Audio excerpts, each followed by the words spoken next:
দর্শক, দেখতে পাচ্ছেন আমাদের পাশে কিন্তু একটি বাগান ভি। তো এই ভিয়ে আপনার খুবই পোকার চাপ ছিল। তো এই কারণে আমরা দেখতে পাচ্ছেন, আমাদের লক্ষ্য করুন, এটা হচ্ছে পরিমাণ ফাঁদ। তো দেখতে পাচ্ছেন খুবই চমৎকারভাবে কিন্তু পোকাগুলো লেগে গেছে। এটা হচ্ছে ফল ছিদ্রকারী পোকা, আপনারা দেখলে বুঝতে পারবেন। তো যারা বাগুন ভিয়ে আপনারা বাগুনের পোকা নিয়ে টেনশন করছেন, হ্যাঁ, তারা আপনার এই পরিমাণ ফাঁদটা লাগালে একটু পোকা কম হতে পারে।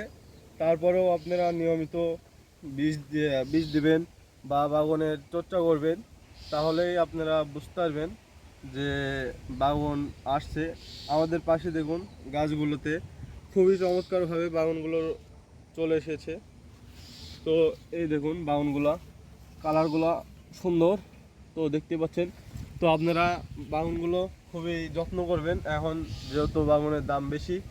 তো আপনারা যত্ন করবেন। তো আল্লাহ হাফেজ।